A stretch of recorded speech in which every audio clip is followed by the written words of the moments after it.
Vamos entonces a iniciar ya el día de hoy en el nombre del Padre, del Hijo, del Espíritu Santo. Amén.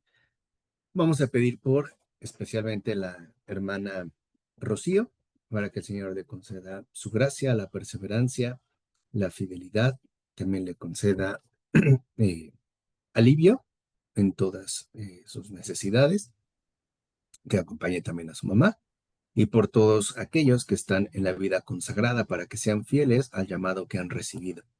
Dios te salve María, llena eres de gracia, el Señor es contigo, bendita eres entre Bendita tú todas eres las entre todas mujeres las y bendito mujeres y es el bendito fruto el de tu fruto de tu vientre vientre. Jesús. Santa Santa María, Madre María, de Madre Dios, de Dios, ruega por ruega nosotros los pecadores, ahora y en la hora por de ella en nuestra la hora de muerte. nuestra Amén. muerte. Amén. Gloria al Padre, gloria al Hijo y gloria al Espíritu Santo, como Como era era en en el el principio, es principio, ahora y ahora y siempre, por siempre, los por los siglos de los siglos de los siglos. siglos. Amén. Amén. Ave María Purísima, en Sin pecado pecado concebida, en concebida. nombre del Padre, Sin del Hijo pecado En nombre del concebido. Padre, y del del Santo. Hijo y del Espíritu Amén. Santo. Amén. Ver, bienvenida, qué milagro, ¿cómo has estado?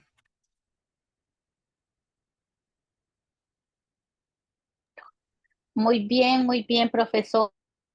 Qué bueno, qué Aquí bueno. extrañándolos muchos, pero siempre escuchando las grabaciones y todo lo demás.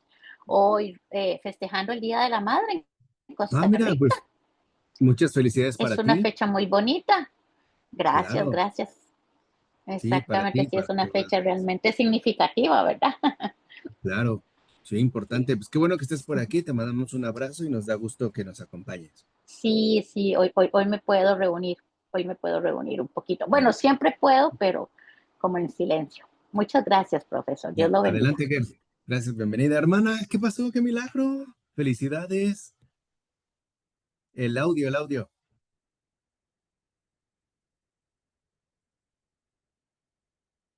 Muchas gracias. ¿Cómo está la celebración? Bien, tuvimos la misa a las 12 porque era solemnidad. Ujú. ¿Y cómo te has portado? Ay, no, eso ni lo pregunto. Esperaba otra pregunta menos eso. No, pues claro, eso es lo importante. Pues poquito de todo. ¿Para qué te digo que puro bien y no, o puro mal? No, poquito de todo. Un poco de todo. Bueno, pues muchas felicidades, que recibas muchas bendiciones. Hemos orado por ti y Muchas que gracias. sigas adelante hasta el final en lo que el Señor te ha pedido. Sí, gracias. Bienvenida, hermana. Vale, entonces vamos a empezar el día de hoy con otro padre de la iglesia, que es San Gaudencio de Brescia. Ujú. Otro padre de la iglesia, Gaudencio, muy poco conocido, realmente como muchos de ellos, pero que igualmente forma parte, digamos, pues, de este nutrido campo de la patrística. En cuanto al perfil biográfico de Gaudencio, sabemos que él fue obispo de Brescia en el año 390, es decir, hacia el norte de Italia. Y eh, los datos que se saben con respecto a su vida, en cuanto tal, como suele ser común en estos casos, son muy pocos. O sea, no se tiene, digamos, mucha información al respecto de su vida. Lo que sí, y él menciona, es que él mismo se presenta como sucesor de Filastrio, del obispo Filastrio, lo dice en uno de sus sermones. Y también podemos ver en Gaudencio, ante todo, lo siguiente. Tenía una buena formación, o sea, era un obispo con buena formación, un obispo que estuvo como muy comprometido con el estudio, pero además algo importante es que tenía un buen conocimiento de la lengua griega, cosa que no era frecuente entre los padres latinos, con la excepción clara de San Ambrosio y algunos otros, pero es de los pocos padres latinos con San Ambrosio que tiene un buen conocimiento de la lengua griega. También sabemos que siendo todavía joven, emprende un viaje hacia Oriente. Recuerden que en este caso, por Oriente se entiende, ¿no? Lo que es Siria, Palestina y evidentemente Tierra Santa. Y ahí, por ejemplo, durante este recorrido que hace en Cesarea, eso escuché que Agustín no dominaba bien el griego. Tenía, digamos, como nociones importantes, pero no tenía un buen dominio del idioma, ¿no? Por eso toda su obra está escrita en latín. Y sí es importante porque al final, entre los padres griegos y los padres latinos, digamos, los padres de Occidente, latinos, y los padres de Oriente, de formación más bien griega, se suelen presentar a veces énfasis de comprensión y exposición distintos, por la simple razón de que la mentalidad de la propia lengua es diferente, ¿no? O sea, alguien que estuvo formado, por ejemplo, en la escuela griega de Alejandría, pues tiene otros elementos a los que quizá pueden poseer los padres latinos. Efectivamente, San Agustín no dominaba el griego. San Gaudencio sí. Lo mismo vuelvo a repetir que eh, San Ambrosio. Y cuando va a Capadocia, en la parte de Oriente, en Cesarea de Capadocia, ya, digamos, entra en contacto con los llamados padres capadocios, ¿sí? Que se desarrollan dentro de la lengua griega y donde estaría, por ejemplo, San Basilio, San Gregorio Nacianceno y San Gregorio de Niza, ¿no? Que son conocidos como los padres capadocios. Y ahí, por ejemplo, en Cesarea de Capadocia, consigue hacerse o adquirir unas reliquias de los 40 mártires de Sebaste de manos de unos familiares de San Basilio, que también es conocido como San Basilio Magno o San Basilio el Grande. Y al hacerse con estas reliquias, decide entonces llevárselas a Brescia. Y sobre su elevación al episcopado, hay una información de primera mano que la brinda él mismo en un sermón, donde, como suele ser también algo común, en principio rechaza tal elevación. ¿Mm?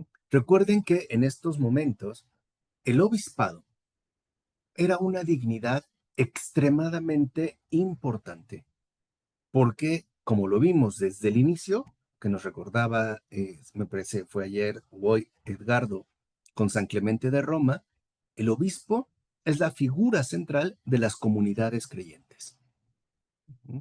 Por eso era tan importante no solo la formación, sino la entrega por parte del obispo. Y se reconocía, no, digamos, no solo su dignidad, sino su extrema importancia. Por eso la mayoría de estos obispos, en principio, no la aceptaban. La solían rechazar, porque pues, no se consideraban, en pocas palabras, a la altura. Lo que sí sabemos es que finalmente es nombrado obispo de Brescia por la influencia que ejerció San Ambrosio. O sea, digamos, quien lo postula, quien lo propone para que adquiera la elevación episcopal en Brescia es San Ambrosio. Tan es así que estando en este viaje por Oriente que hemos comentado, tiene lugar su elección como obispo. Y con el apoyo, en este caso, ¿no? Puntual, de Ambrosio, San Ambrosio de Milán, la comunidad cristiana impone a los obispos orientales, donde estaba establecido Gaudencio, que lo regresen a Italia. Y escuchen bien, bajo pena de excomunión. O sea, si Gaudencio no regresa a Italia, al norte de Italia, a Brescia, será excomulgado. Y Gaudencio entonces obedece. Ahí ya no le queda, digamos, ninguna duda, porque sabe que está siendo convocado por lo alto, ¿no? O sea, es básicamente una voluntad, es la voluntad de Dios. Entonces, el episcopado de Gaudencio más o menos se debe datar entre los años 397 y el 406, es decir, hacia finales del siglo IV. Aquí hay un pequeño intervalo porque tuvimos que haber abordado primero a San Cirilo de Jerusalén, aunque no necesariamente es, digamos, estricta la cronología, ¿no? Lo veremos después de San Gaudencio. Pero en este caso, por ejemplo, su episcopado ya va hacia el final del siglo IV, del 397 al 406.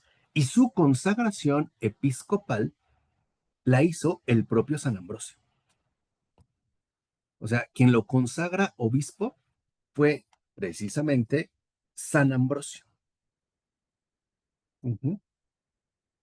Sí, se conocían. Y quien lo consagra obispo de Brescia a Gaudencio es Ambrosio. Te dijimos, es también, ¿no? El que lo recomienda y lo postula para esta elevación episcopal. El mismo de San Agustín, el mismo, exactamente, el mismo. San Ambrosio de Milán, que ya era una figura, pues, para estas alturas, muy reconocida y también, pues, muy respetada. Prácticamente era, digamos, la autoridad, ¿no? Por excelencia en Occidente, hasta antes de Agustín.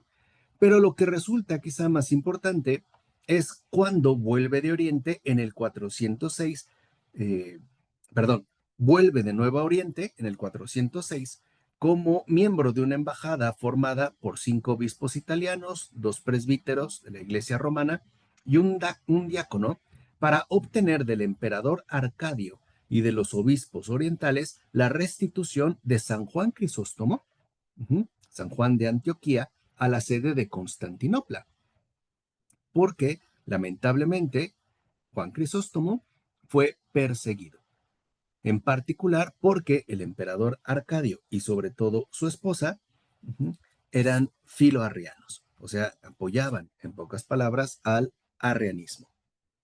A pesar de que Gaudencio, ¿no?, intercede por Juan Crisóstomo, el resultado fue muy negativo. No solo recibió insultos, incluso lo encarcelaron un tiempo, ¿no?, sino que al regreso de Constantinopla, actualmente Estambul, en Turquía, que era, digamos, como el vínculo central del mundo de Oriente, del Imperio Bizantino, ¿no?, va en un barco en tan lamentables condiciones que incluso estuvo a punto de naufragar.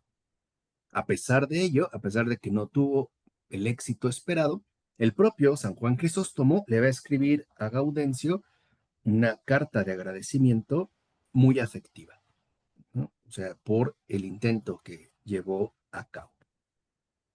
Lo que sí también es importante de destacar en el caso de San Gaudencio es que su actividad episcopal en Brescia se inserta en el creciente culto de los mártires, que estaba de hecho bastante extendido en el norte de Italia, dedicando incluso una nueva iglesia a los apóstoles y a otros santos mártires. También, ¿no?, como obispo, se ocupó de solventar y asumir las dificultades que estaba padeciendo la población que a él le fue confiada. Es decir, ya empezaban a darse desde finales del siglo IV y con más fuerza a principios del siglo V las llamadas incursiones bárbaras, que recuerden al final estas hordas bárbaras en el 430 harán que el imperio colapse. Se acaba pues el imperio romano de Occidente. Y lo que queda del imperio romano se va a concentrar en Bizancio, es decir, en Constantinopla, ¿no?, la actual Turquía. Entonces, al padecer esta serie de incursiones bárbaras, pues la población sufría bastante, porque los bárbaros arrasaban con todo, violaban, mataban, robaban alimentos, etcétera.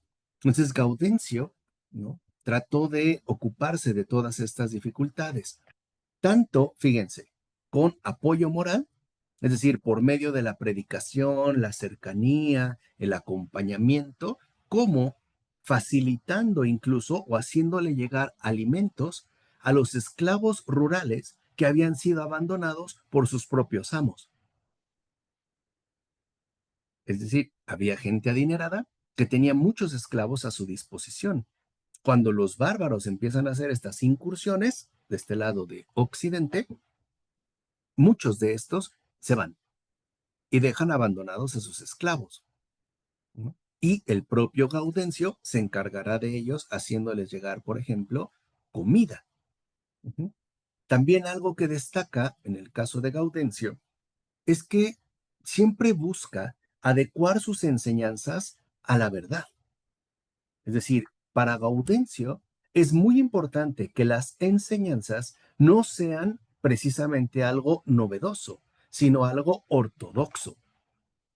¿Mm? O sea, no se trata de ganar a la gente, sino de expresarles la verdad con la mayor fidelidad posible. Esto significa que Gaudencio estuvo muy atento para que todas sus enseñanzas estuvieran libres de contaminaciones heréticas. Recuerden que es un momento donde las herejías pues ya habían hecho, ¿no? O habían generado bastante problema, en particular el arrianismo. No se sabe la fecha en la cual fallece, pero de acuerdo, ¿no? Con los estudios que se han hecho, tuvo que morir poco después de este segundo viaje eh, a Oriente. Ujú. O sea, antes del 410, seguro. Probablemente 407, 408, 409, no más. Ujú. Es decir, muere a principios del siglo V. Y algo importante es que al morir, ¿no? El influjo de sus obras, ¿no? Solo se percibe a partir de lo que podríamos llamar préstamos literarios,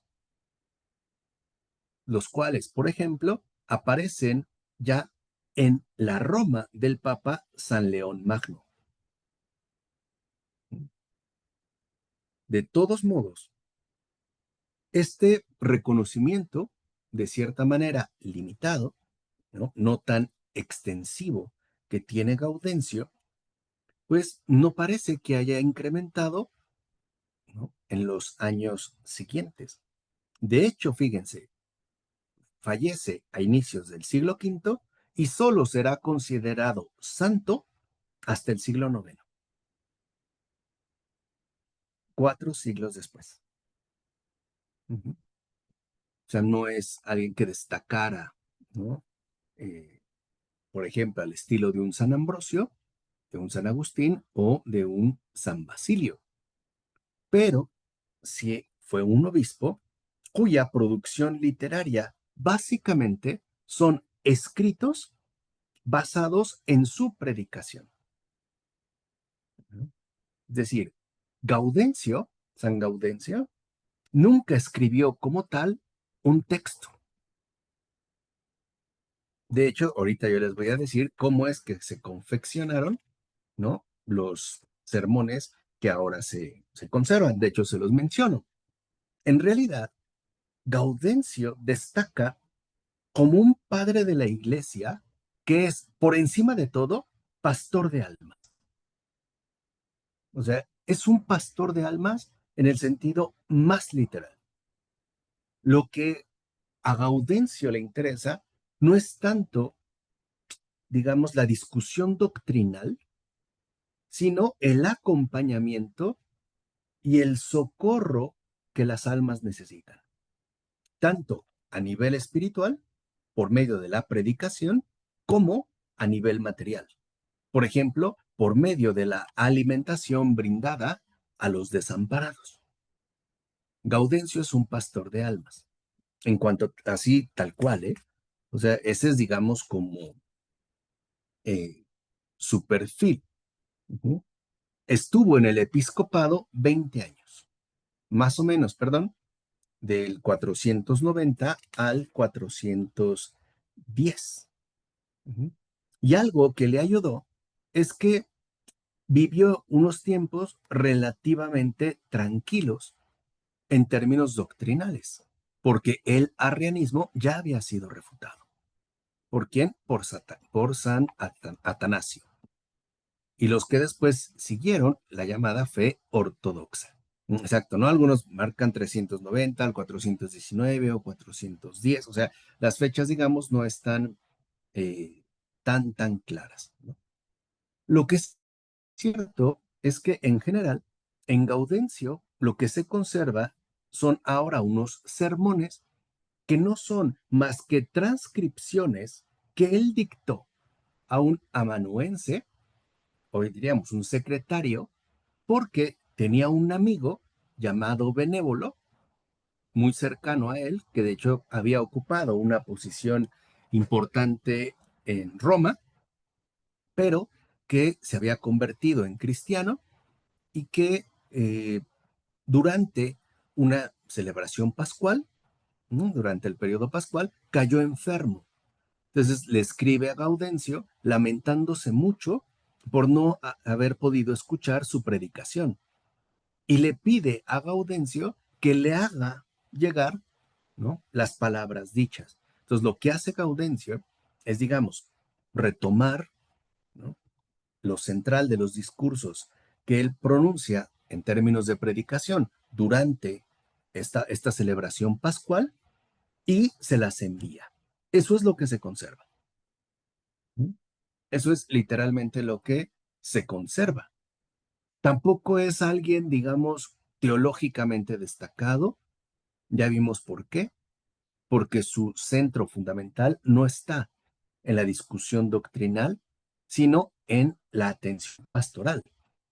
Pero sí hay un rasgo, por ejemplo, que dentro de sus sermones destaca, y es la insistencia que tiene, ¿no?, en mencionar que Cristo nace no por sí mismo, sino por nosotros. Es decir, que Cristo se encarna, uh-huh, no por una especie de capricho o soberbia exhibición de su poder. No lo hace por él. Cristo nace por nosotros. Uh-huh. Esto a lo mejor, hoy en día, vuelvo a repetir, ya nos puede parecer de cierta manera conocido, pero que se ha pronunciado en este tiempo es novedoso. O sea, el hecho de insistir que el Hijo de Dios se ha encarnado por nosotros. Ahora, dentro de estos sermones, uh-huh, él se dedica básicamente a comentar las lecturas que se presentan en en la vigilia pascual.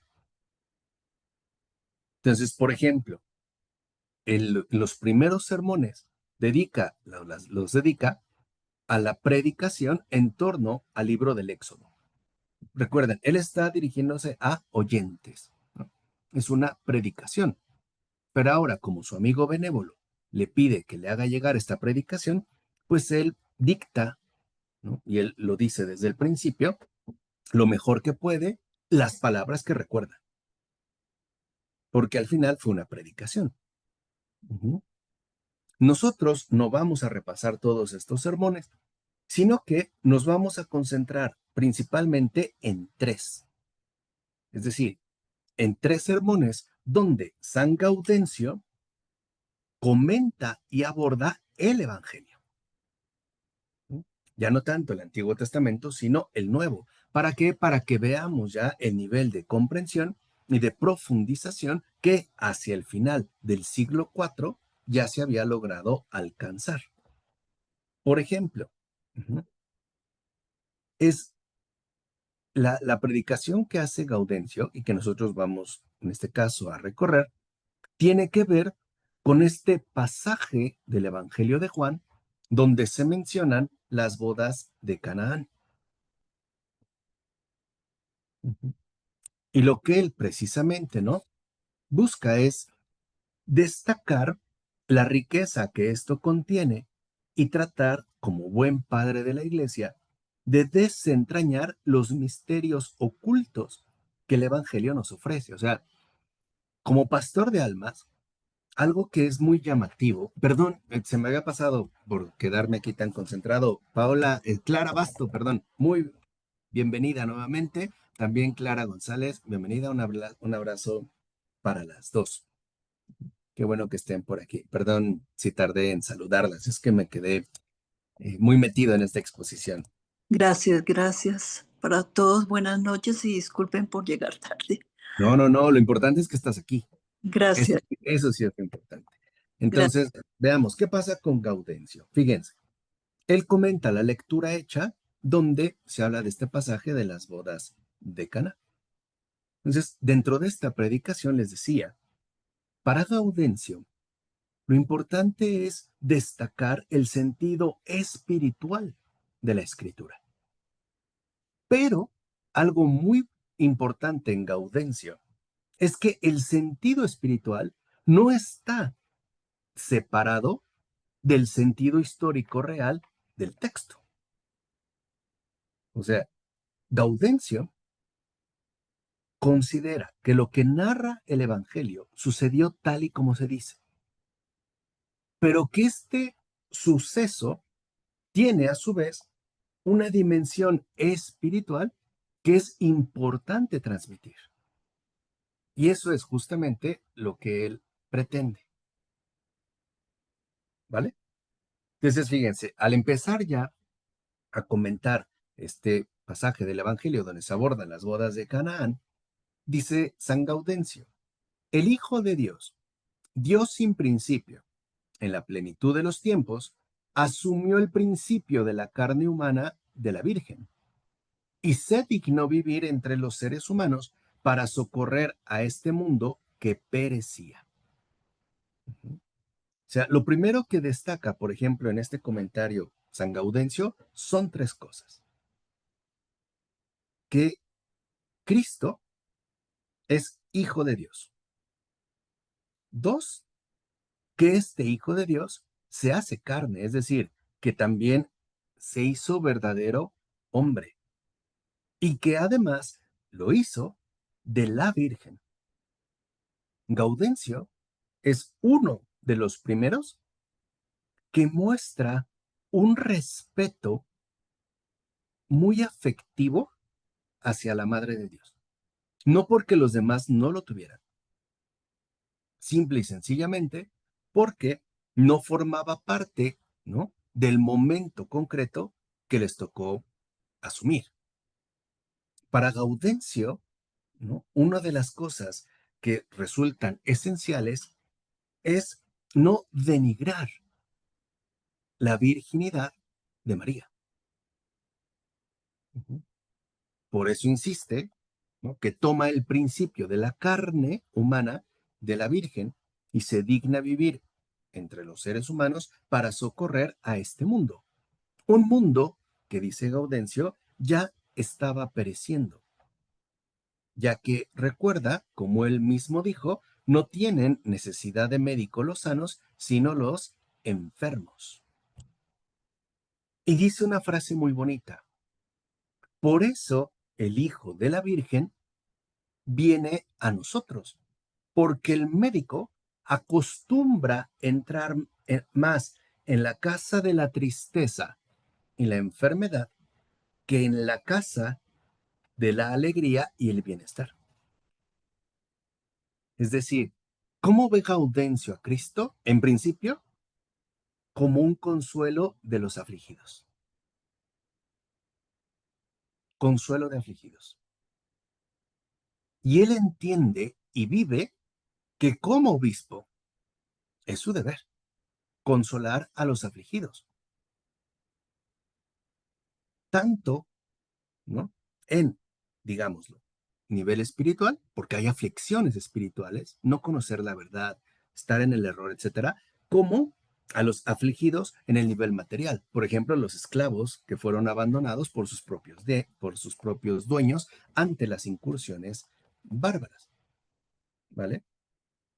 Y nos dice Gaudencio, por eso el Hijo de la Virgen viene a nosotros para curar. Él es necesario a los que sufren por el dolor de las heridas. que pueden ser visibles o invisibles. Él viene porque les es necesario a los que están afligidos por cualquier enfermedad. Por eso yo les había dicho una vez, en los padres de la iglesia siempre destaca la figura del Cristo médico, del Cristo sanador, del Cristo consolador.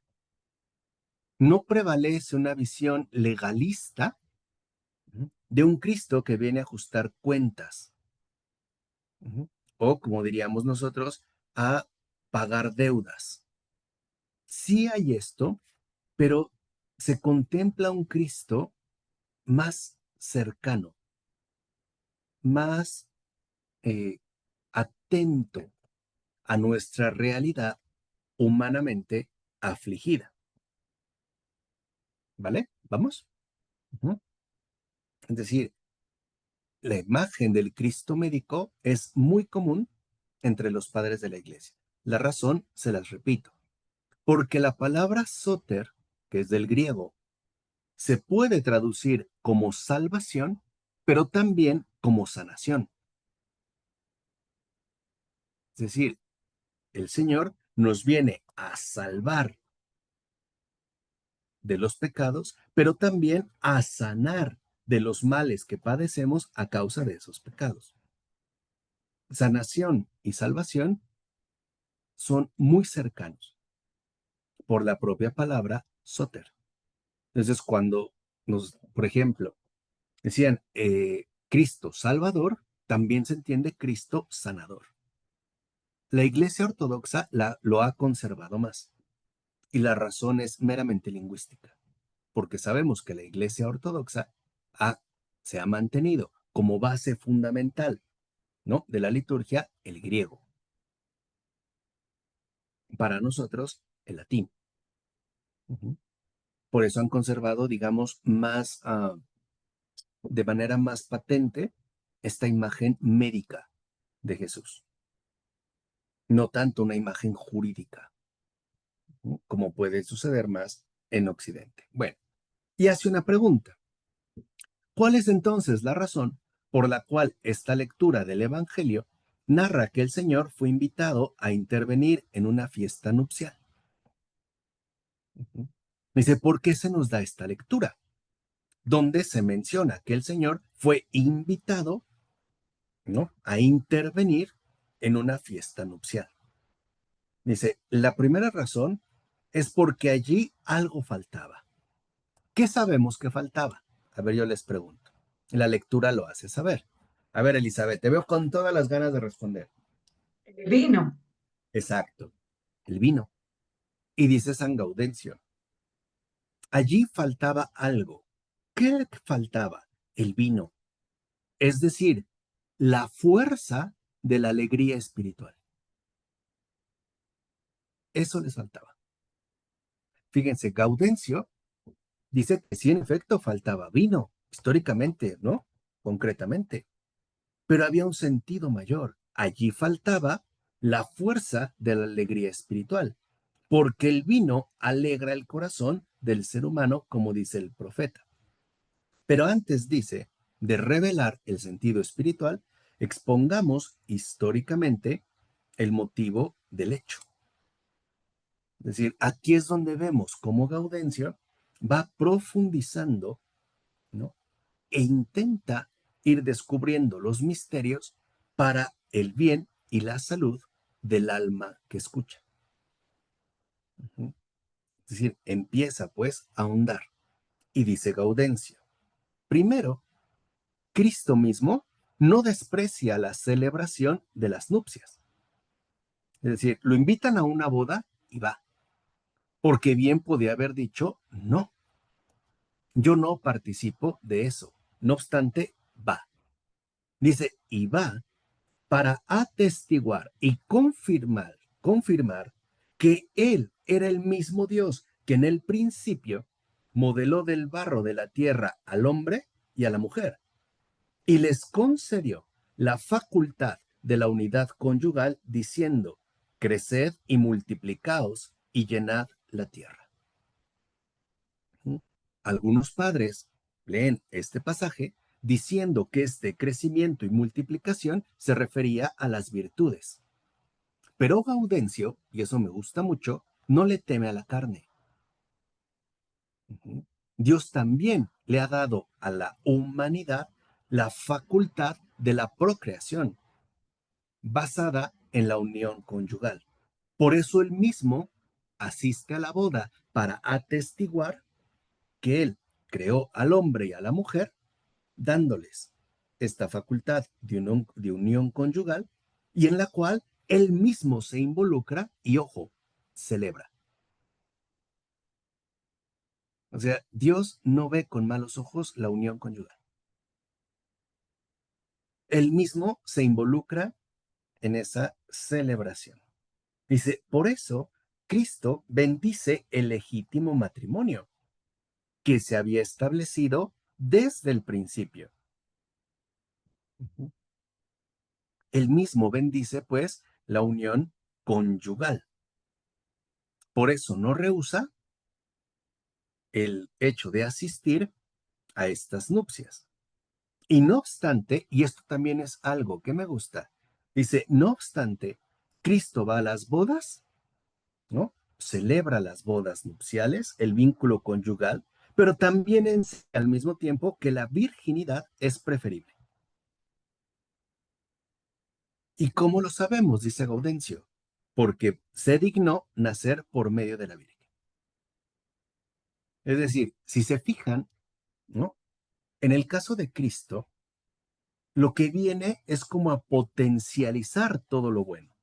Por ejemplo, no dice que la unión conyugal es mala, dice que es buena, tan buena que él la bendice y se involucra, la celebra, pero también es verdad que la virginidad es mejor. O sea, en este caso lo sabemos, ¿no? Por ejemplo, cuando una persona tiene un llamado a la vida religiosa o a la vida laical consagrada.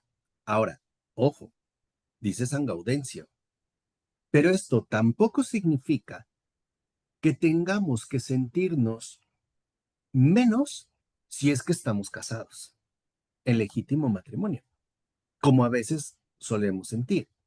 No, son vocaciones diferentes.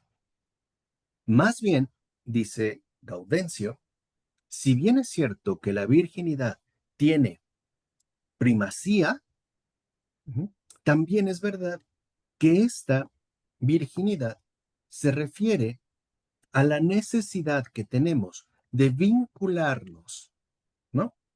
Más a Dios que al mundo. Es decir, también hay un sentido espiritual profundo, porque uno puede vincularse con el mundo, vivir según el mundo y no según Dios. Y ahí es cuando el Señor nos invita a una castidad, a la no fornicación con el mundo, con sus ideas, con sus modos, con sus planteamientos, con sus errores, etcétera. ¿Vamos bien? A ver, Sí. hermana, ¿quieres decir algo? Dime. ¿Quién yo? Sí. ¿No querías decir algo? No, sí. Dime. Pues yo estaba pensando en esto que dices, porque sí he escuchado a personas que dicen, ay, ustedes que están más cerca de Dios. Y yo les contesto, no, pero ustedes también, porque el matrimonio es una vocación, la soltería es una vocación, el sacerdocio es una vocación, nosotras una vocación, todos tenemos una vocación, solamente que le vamos a responder de diferente manera. Pero Exacto. ustedes también en su matrimonio pueden formar a sus hijos como unas grandes personas que pueden imitar a Cristo como cristianos, ¿no? Yo eso es lo que les contesto, porque cuando Claro. me dicen así, rece usted que está más cerca de Dios. Sí, no, y muy bien, es cierto, porque son estados de vida. Pero fíjense cómo Gaudencio es muy realista. O sea, no niega lo terrenal, pero al mismo tiempo destaca lo espiritual, porque hay un orden. O sea, sí hay evidentemente, ¿no?, un orden dado. Entonces, cuando habla, por ejemplo, de la castidad, hace más énfasis Gaudencio en esta no fornicación con el mundo, tal cual, en la no mundanidad, diría el Papa Francisco, la no vinculación con la mundanidad, que a final de cuentas lo echa todo a perder. Por eso, por ejemplo, dice Gaudencio que la casa del cristiano, del bautizado, debe estar inmune de las danzas del diablo. Ujú. Es decir, la casa del cristiano, del bautizado, no puede acoger a aquel que Cristo ha vencido. No podemos introducir, dice Gaudencio, ¿no?, en nuestra casa desórdenes que el diablo promueve. Por ejemplo, en el caso del matrimonio, infidelidades, engaños, mentiras. En el caso de la vida religiosa, hipocresía, frialdad, etcétera. ¿Qué pasó, Paola? Ya voy a empezar. Eh, perdón. ¿Sabe, profesor? Es que, bueno, se me hace muy, obviamente, pues muy interesante la clase por muchas cosas, pero luego hay algunas cosas que no pregunto, pero bueno.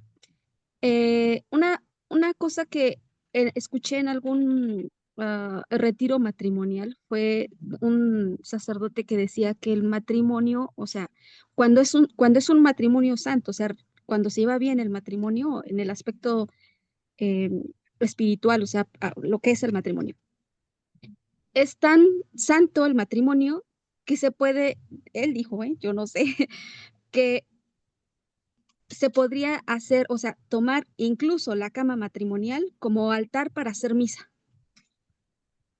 A mí eso me impactó mucho, realmente, porque, pues, sí es cierto que nosotros o las personas que nos hemos casado, tenemos, o yo tengo, no sé si todos, pero yo al menos sí tenía algún concepto un poco a veces raro de lo que es el matrimonio. Incluso cuando me tocó muchas veces estar en alguna celebración, o sea, del matrimonio, cuando me tocaba, cuando tocábamos misa, había una frase en las oraciones que hacía el sacerdote cuando dice que es la iglesia doméstica. Ah, cómo yo odiaba esa palabra, Ujú. porque se me hacía como que los matrimonios, o bueno, así se me hace como que los matrimonios estamos, o a veces podemos estar tan contaminados que yo no consideraría que se pudiera celebrar misa como altar, o sea, que tomar la cama como un altar. Eh, y sin embargo, hay un matrimonio que a mí me gusta mucho, o sea, digo, como santo y siento que es un buen ejemplo, los papas de Santa Teresita de Lisieux. Ujú. Em, Siento que los matrimonios, le digo, yo pienso que somos más susceptibles a la corrupción que los que están o sea, dedicados a la vida religiosa. No sé si era exactamente a lo que se refería la hermana. Sí. Mm.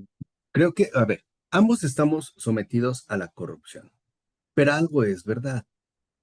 La corrupción a la que está sometida la vida religiosa es más fuerte porque es corrupción espiritual y no es tan evidente. O sea, uno puede corromperse espiritualmente aún cumpliendo con su deber obligatorio. Es decir, aún cumpliendo la regla del convento, del monasterio de la orden, uno puede estar espiritualmente muy, pero muy manchado. Y la lucha es más fuerte, porque en el caso del matrimonio, a veces, ciertamente, ¿no?, las situaciones son como más visibles, digámoslo así, más humanas. En el caso de la vida religiosa no es así. Las cuestiones son más espirituales, son más sutiles y por ende son más difíciles de detectar y de combatir. ¿Qué pasó, hermana? Pues sí, me estaba acordando de un padre que decía que eso que dices es más, es más difícil porque uno puede pecar por el pensamiento, aunque no lo haces de obra, ¿verdad? Pero a lo mejor estás deseando aquello, o no sé, ya no le dices a lo mejor a la otra persona lo que sientes, pero con el pensamiento o el corazón ya, ya pecaste. Y eso es lo que yo he experimentado. Digo, bueno, aquí estamos, encerradas, somos religiosas, consagradas a Dios. Yo eso lo estaba pensando hoy. 30 años de mi vida aquí, con votos, que es obediencia, castidad, todos los votos que tenemos, ¿no? Y yo digo, bueno, ¿en qué momento le falté? ¿En qué momento? Sí lo sé, yo lo sé porque cada quien sabe su pecado, ¿verdad? Pero sí es más difícil, como tú dices, de detectar, Sí, es porque más bien detectar uno está acostumbrado de ver los pecados de los demás, lo que hacen. exactamente, pero sí pueden verse signos particulares. Por ejemplo, suele ser común, a veces frecuente, que las personas que están en la vida religiosa se vuelvan agrias. Por ejemplo, que pierdan el sentido del humor o que se recubran de una especie de solemnidad grisácea, que se vuelvan como rígidas, como acartonadas, que les falte espontaneidad, ¿no? Incluso a veces hay algunas que incurren, ¿no?, en la vida religiosa en una especie de arrogancia particular, ¿no?, por la vida que llevan. Y digo, son visibles, pero al final, ¿no?, vuelvo a repetir, lo importante es no permitir que estos bailes ridículos del diablo ganen terreno. Y él nos da dos consejos, dice Gaudencio. Primero, ¿no?, la casa del cristiano, del bautizado, del creyente, y nosotros diríamos, aquí sí, el hogar doméstico y el hogar religioso debe ser verdaderamente humano. Fíjense, no inhumano, debe de ser humano, es decir, acogedor y cordial. Eso es lo primero. Fíjense por dónde empieza. O sea, tenemos que ser verdaderamente acogedores y cordiales. ¿Mm? Lo primero que nos debe de caracterizar es la propia humanidad que el Señor ha venido a restituir. Vamos, que en nuestra conducta ordinaria mostremos siempre lo más humano de la humanidad. Ese es el primero. Lo segundo dice, además de ser muy humana, también debe de ser constantemente santificada. ¿Cómo? Nos dice, por medio de frecuentes oraciones, lecturas de salmos, himnos, cánticos espirituales. Y de hecho, que esté presente de una u otra manera la palabra de Dios. Y sobre todo, fíjense, el signo de Cristo, la asignación. Dice, el signo de Cristo en el corazón, en la boca, en la frente, cuando se come, cuando se bebe, cuando se habla, cuando nos lavamos, cuando se descansa, cuando se entra, cuando se sale, cuando se está contento, cuando se está triste.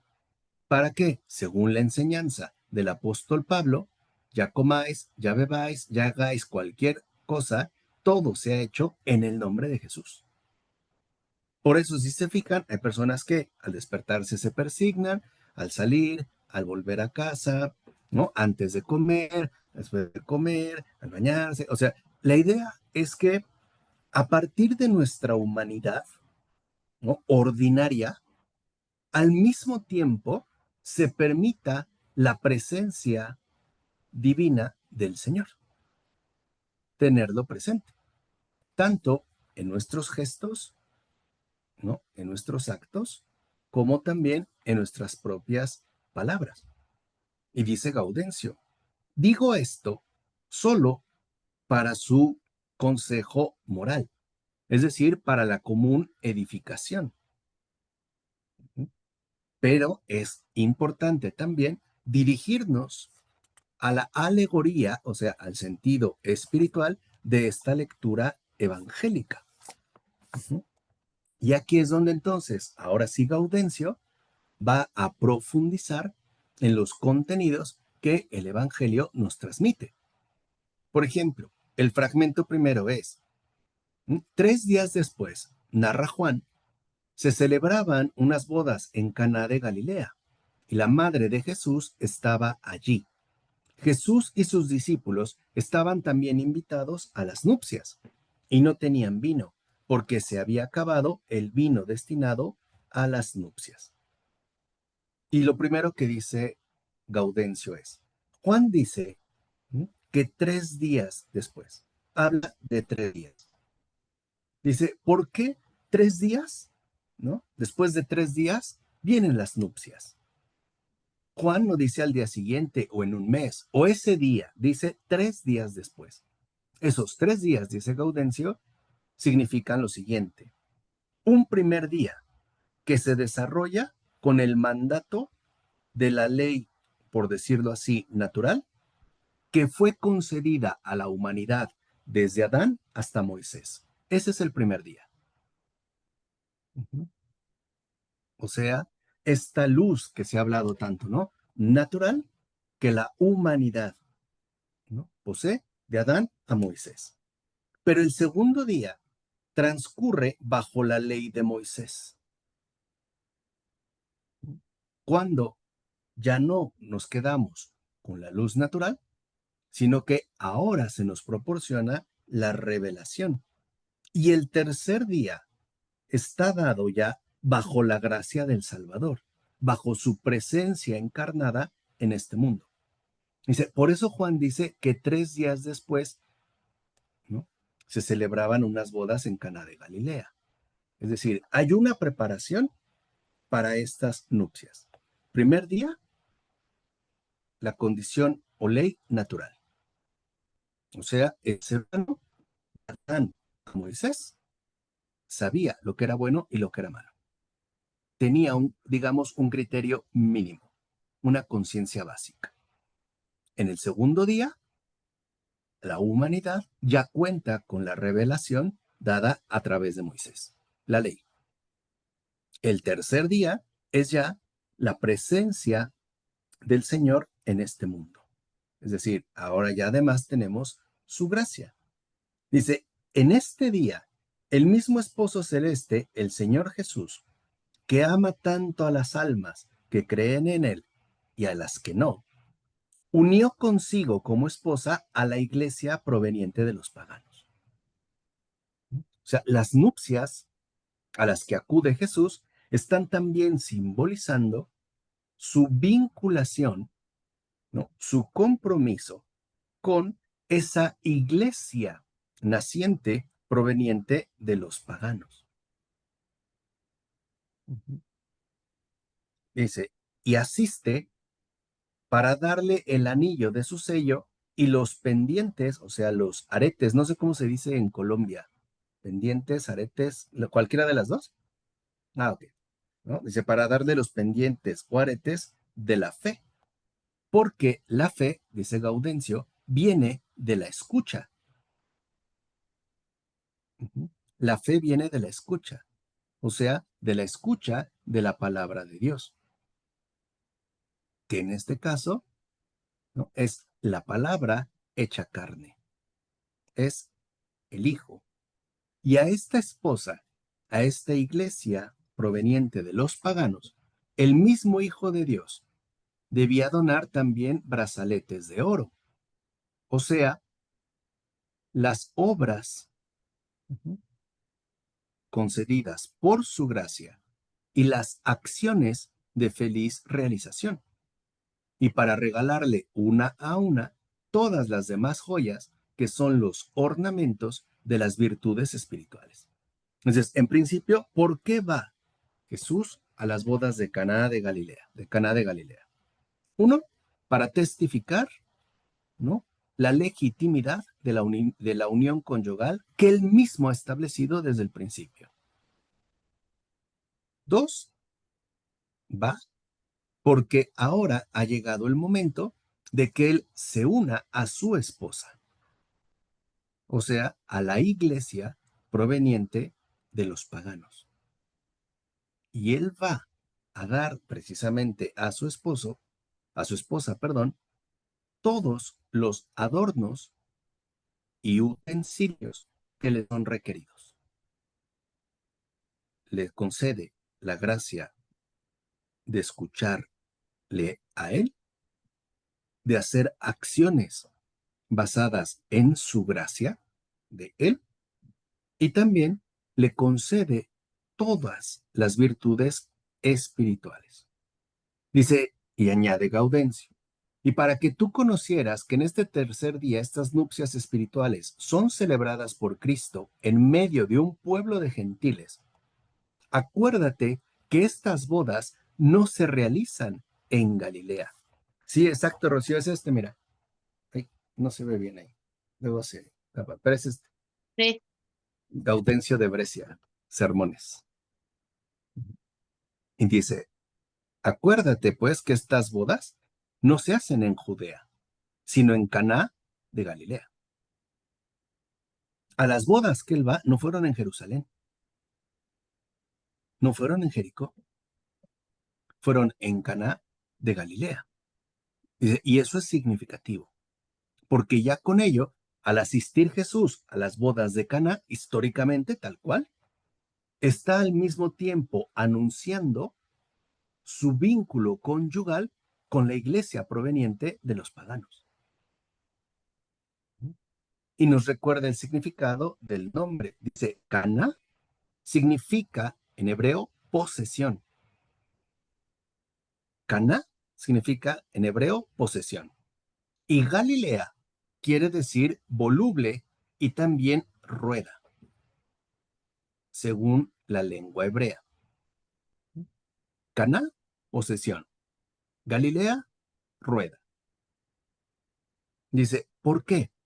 Porque el pueblo de los gentiles, por el error de la idolatría y las tinieblas que le envolvían, durante un tiempo había estado abatido, pero ahora se apresura hacia el culto de la verdad cristiana con la velocidad de una rueda que corre.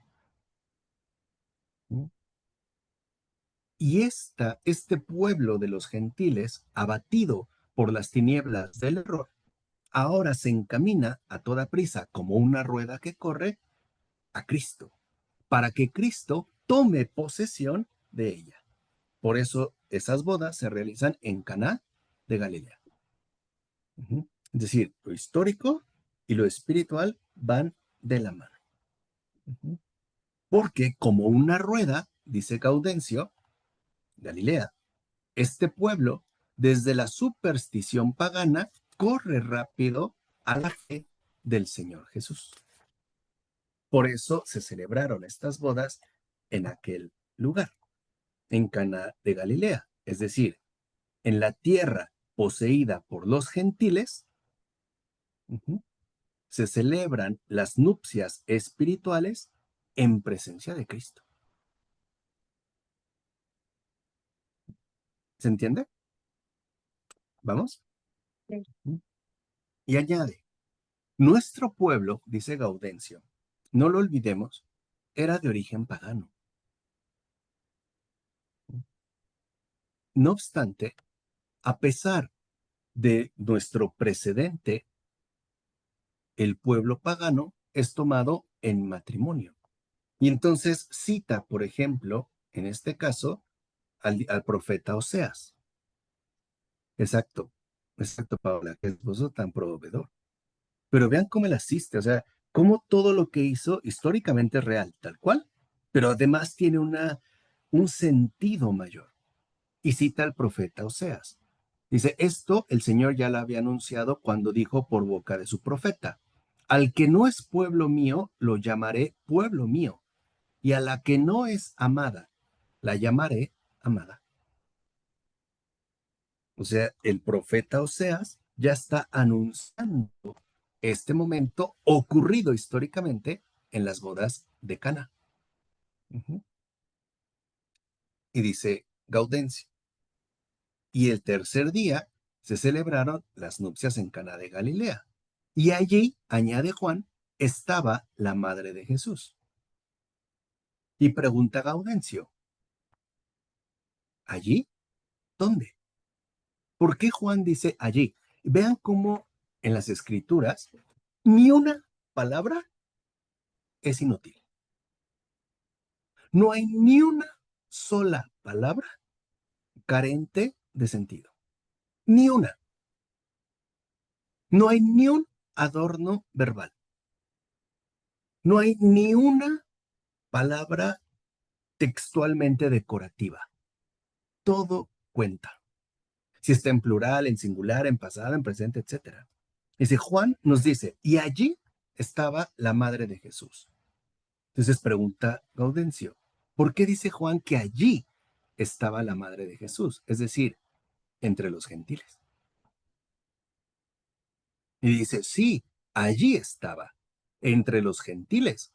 Nosotros leemos que la bienaventurada María, por parte de madre, trae su origen del pueblo de los moabitas. Vos, efecto, engendró a Obed de Ruth, aquella famosa mujer moabita. Obed engendró a Jesé. Jesé engendró a David, el rey, de cuya estirpe nace José, cuya esposa, la Virgen María, engendró a Jesús, llamado Cristo. Es decir, María ya estaba allí entre los gentiles desde el principio, porque ella también fue llamada a ser madre de todos, madre de la humanidad entera. ¿Dónde se confirma este hecho? En la cruz. Cuando Jesús le dice a María, mujer, ahí tienes a tu hijo. Hijo, ahí tienes a tu madre. Y dice Gaudencio, por eso entendemos que Juan dijera, allí estaba la madre de Jesús. Y también fue invitado a las bodas Jesús y sus discípulos. Dice, sí, también son invitados junto con Cristo sus santos discípulos, porque sus discípulos son precisamente sus amigos fieles, con los cuales Él quiere celebrar y los cuales se alegran de esta infinita obra de amor divino. Dice, porque los discípulos, llenos del Espíritu Santo, estaban también destinados a hablar las lenguas de diversos pueblos. Es decir, los discípulos del Señor también estaban llamados a ir por todo el mundo, no solo a quedarse en Judea o, por así decirlo, en el mundo hebreo, sino estaban llamados a ir y a predicar en todo el mundo. Y continúa la narración del evangelista. Y no tenían vino, porque se había terminado el vino destinado a las nupcias. Dice, ¿por qué menciona Juan que no tenían vino? Porque es evidente que los gentiles no tenían el vino de la alegría espiritual, es decir, el Espíritu Santo. Y dice Gaudencio, no te confundas. El vino embriaga, o sea, el vino espiritual, el Espíritu Santo embriaga, no emborracha. Cuando uno se emborracha, pierde la conciencia, ¿no? Y hace disparates. Aquí se habla de la embriaguez que el Espíritu Santo provoca en el corazón a través de inundarlo de una alegría incontenible. Esa es la embriaguez divina. Dice, cosa que evidentemente los paganos, es decir, nosotros, no teníamos. Carecían de este vino nupcial. Y había faltado el vino nupcial del Espíritu Santo, ¿no? Habiendo cesado en el presente los profetas que habían desarrollado la misión de servidores en el pueblo de los judíos. Es decir, en el caso ya de los paganos, no tenían profetas. No les había sido anunciado, ¿no? Digamos, este vino nupcial. Además, dice, lo peor es que no había ninguno dispuesto a dar de beber este vino espiritual a los paganos sedientos. Y el Señor, en su bondad, decidió darles de beber él mismo. Fíjense qué extraño. Al pueblo judío, su pueblo original, le envía profetas. A su no pueblo gentil le sirve el mismo. ¿Se acuerdan de esta indicación? Los primeros serán los últimos y los últimos los primeros. Se cumple en todo. Me consta. Yo lo he visto en elementos, se cumple en todo. A los judíos les envía profetas. A los gentiles, él mismo les sirve. Es decir, a los judíos les concede el privilegio de los profetas. A los gentiles les concede el extra privilegio de ser atendidos por el Señor mismo. Por eso Juan dice que fue invitado Jesús y sus discípulos.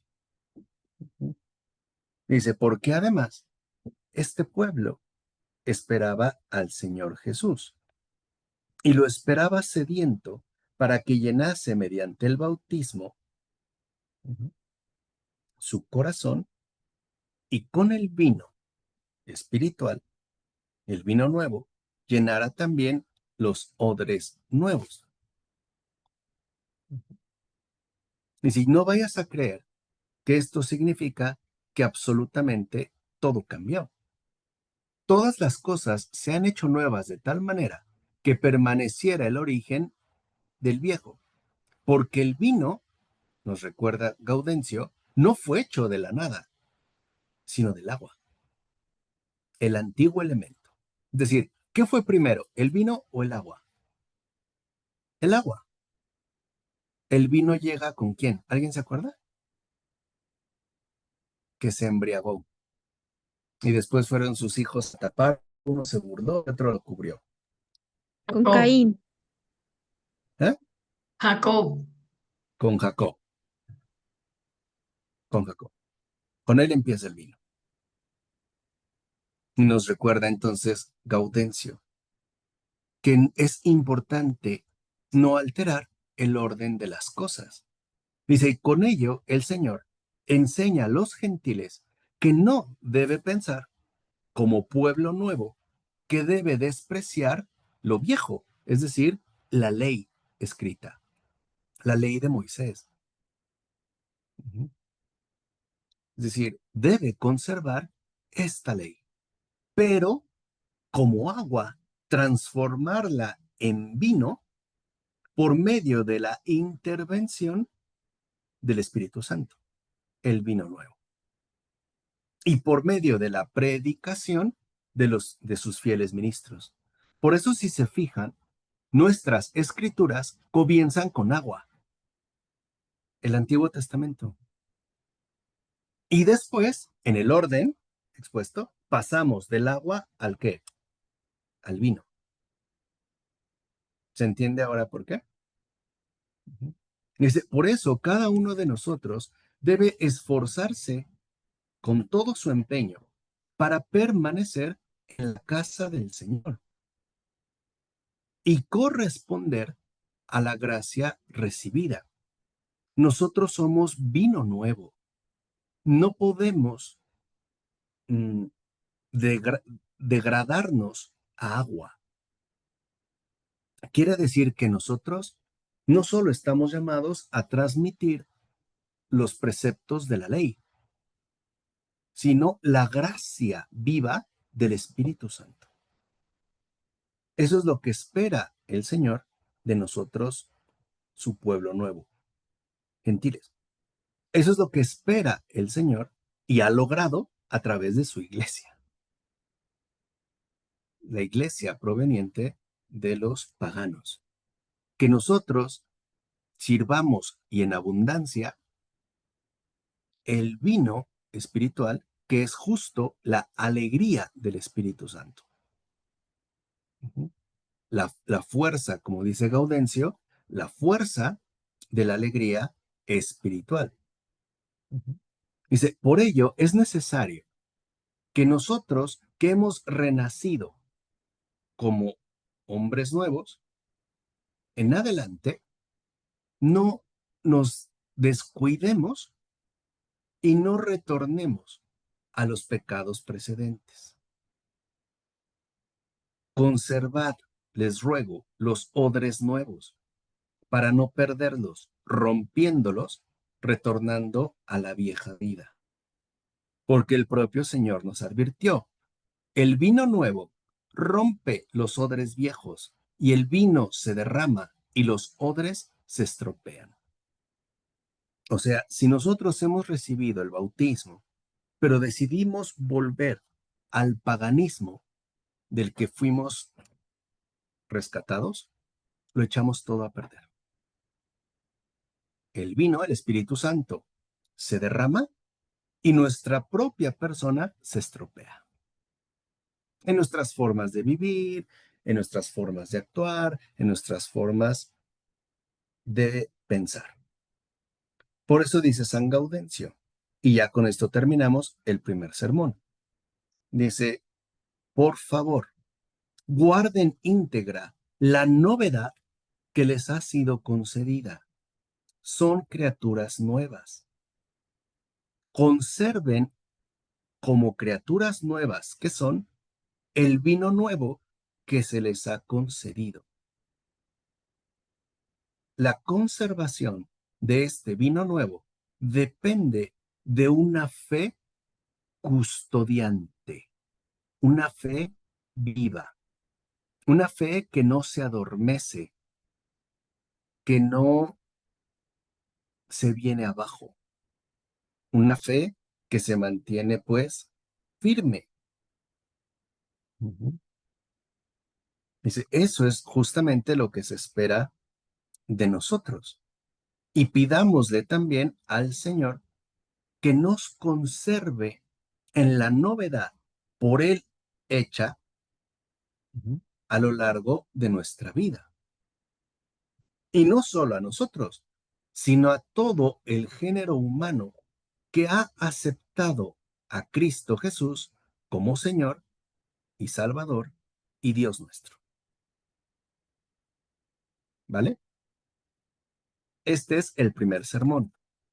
El segundo sermón avanza en este comentario que está haciendo de las bodas de Canaán, Caná de Galilea, perdón, sí, las bodas de Canaán en Caná de Galilea, para terminar, digamos, ya el contenido de este pasaje, y el último sermón que veremos, escucharemos ya, ¿no?, al pastor de almas, al obispo, aquel que busca, ¿no?, cuidar al pueblo que le ha sido encomendado.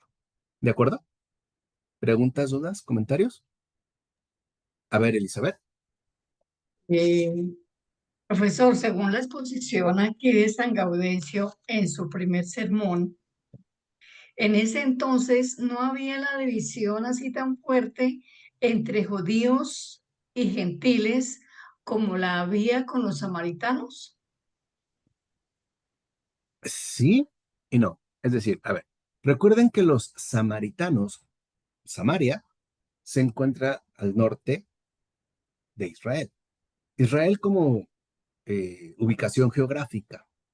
El problema con los samaritanos es que debido, ¿no?, a la frecuencia que tenían en trato con paganos, se habían acercado mucho a ciertas prácticas paganas. Eran judíos por nacimiento, pero en sus costumbres ya había, digamos, una elevada mezcla de paganismo y judaísmo. Por eso, los judíos del sur, particularmente los de Jerusalén, veían con muy malos ojos a los samaritanos, y Samaria está en Galilea, porque consideraban que esta región de Galilea era una región impura por su cercanía con los paganos, tanto en el trato como en los negocios, como en las costumbres. Por eso los veían mal, o sea, los veían como inferiores, como impuros, no ejemplares del judaísmo fariseo del sur, ubicado en Jerusalén. Ujú. Y la distinción entre judíos, por ejemplo, ya y gentiles, todavía se seguía manteniendo, pero también se intentaba dejar en claro que a partir de Cristo esta distinción era inútil, porque ya no era importante, digamos, el nacimiento geográfico o biológico, sino la adhesión a Cristo y la renovación que Cristo mismo lleva a cabo. El hombre nuevo del que habla, en este caso, Pablo. San Pablo. Ujú. Y para este entonces, finalmente, Jerusalén ya no existe como tal. Recuerden que Jerusalén, ¿no?, fue arrasada en el año 70 después de Cristo. Había comunidades judías, pero ya no se encontraban ubicadas particularmente en un lugar, aunque seguían manteniéndose primordialmente en Jerusalén. Ok. ¿Vale? Paola. Sí. Yo nada más quería decir, profesor, que, bueno, muchas de las clases que escucho son así bueno, yo siento como si fueran fuegos artificiales tanto en mi cabeza como en mi corazón. Yo creo que soy muy, muy romántica y, por ejemplo, entender muchas cosas de Jesús, de Cristo, como esposo de la iglesia, así como que, ay, o sea, realmente, no solamente en mi cabeza, en mi corazón siento una alegría, o sea, entiendo a veces tantas cosas que a veces se me van, pero en el momento las siento, bueno, usted me engolosina, profesor, me engolosina con las cosas que nos revela y que muchas veces no, al principio no entiendo, pero cuando las dice, así como, oh, wow, qué hermoso es. Qué bueno, Paola, pues de eso se trata, ¿no? De que captemos la grandeza del Señor. O sea, y al final su amor inmenso que siempre ha mostrado por nosotros. Y en particular, y aquí sí hay que decirlo, por nosotros paganos. Por nosotros que no somos literalmente judíos. Y que Él, no obstante, ¿no?, se ha unido a nosotros, nos ha renovado y nos ha incorporado a su esposa, que es la iglesia. Y esa también es la relación que no debemos de perder de vista. Cristo es nuestro esposo, es el esposo del alma, es el esposo de nuestra persona. Y a tan buen esposo debemos responderle de la mejor manera, porque se lo merece, se lo ganó. Ni siquiera es una petición injusta. Él lo hizo todo primero. Lo único que nos toca es corresponder a tanta gracia recibida. Nada más. ¿Vale? Pues qué gusto que hayamos estado aquí, Olivia. Creo que no te saludé tampoco, perdón. Lamento si fui distraído, pero qué gusto que estés siempre aquí con nosotros. También tú, Elizabeth, Marisol, Gerd, Paola, Clara Basto, Clara González. Qué bueno que estemos aquí. El buen Edgardo que se desconectó y también la hermana Rocío, seguramente por problemas tecnológicos. Pero entonces sigamos adelante y ojalá esta semana tratemos de mirar a Cristo como esposo nuestro, porque somos su iglesia,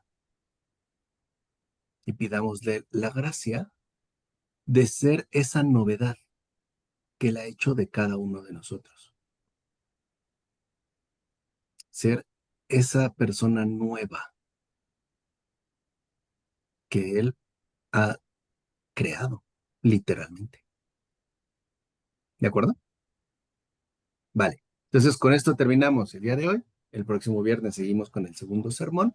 Mañana les envío la grabación. Que pasen muy buena noche, que descansen, que reciban muchas, muchas bendiciones y también esa fortaleza de la alegría espiritual, que es el vino nuevo que nos trae Jesús y en abundancia.